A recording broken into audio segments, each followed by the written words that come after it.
उसकी शादी मुझसे करा दीजिए, फिर हमारा जीवन झिलमिल सितारों का आंगन होगा, रिमझिम बरसता सावन होगा। प्लीज हाँ बोल दीजिए। आपका आज्ञाकारी barfi. There is so little that you can do when your speech is taken away. Barfi is a hearing and speech impaired young man who teaches more about happiness than any other guru out there. The absence of voice never stopped Barfi from expressing his thoughts.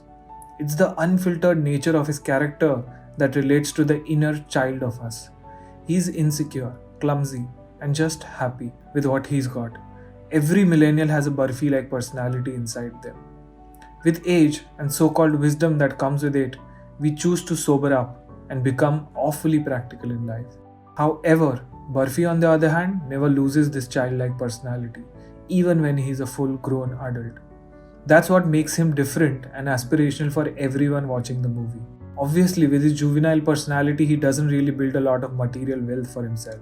You'll see him riding a bike, literally eating and living on bare minimum. This minimalistic lifestyle and disregard for any material holdings allows him to be more spontaneous at life. Barfi falls in love with Shruti, but this woman is yet to find herself. She develops a liking for Barfi too, but never finds the strength to pursue her newly developed love. She ends up declining his proposal only to later realize that it was not her decision, but of the world which has taught her to not love personalities who didn't fit a certain norm. It's ironic how we audience want Barfi to marry her but also agree they can't be together. We all have developed this judgment of who deserves whom, and Barfi for Shruti does not quite fit the checklist, right? Barfi, by the end of it, challenges these norms of how we perceive love. He then ends up with a differently abled character called Jhilmil. Much like him, she too isn't interested in the fancy that the world has to offer. Barfi accepts Jhilmil and starts caring for her, which slowly transitions into selfless love. Unlike Barfi's first relationship, this one seems more balanced.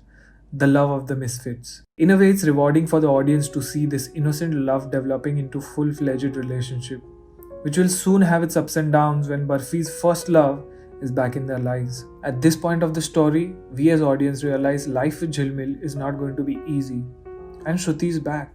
Our minds are inclined to choose Shruti, but heart is not quite convinced to let go of Jhilmil.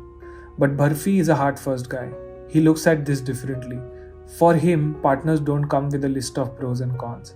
He doesn't understand the concept the way we do, and so his needle never really moves from Jhilmil. But circumstances lead to Barfi losing Jhilmil, and along with that, he loses his goofiness, which really was the essence of the character. The last scene is the most poetic scene in the whole movie. You won't hear any dialogues, but still witness a heart-wrenching climax without needing any words to explain it. Jhilmil is calling Barfi from the top of her voice, but Barfi, because of his hearing impairment, can't hear anything. Shruti now has a decision to make. If she wants Barfi, all she has to do is keep walking. But in this brief moment, she makes the tough choice. Barfi teaches us to not sober up from the highs of life and live it without being very consequential about it. He teaches us to stay naive, to take risks, to be kind, and most importantly, to love without filters.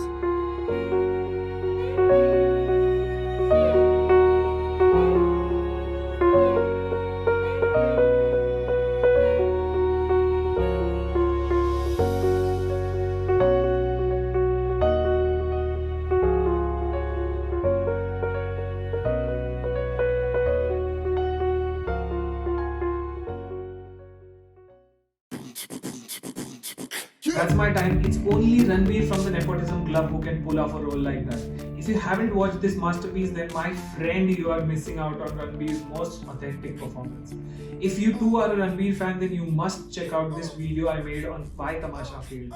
I will link it here somewhere. And yeah, if you did like the video, then consider hitting the subscribe button. I keep coming up with interesting video essays. Stay safe. Thank you.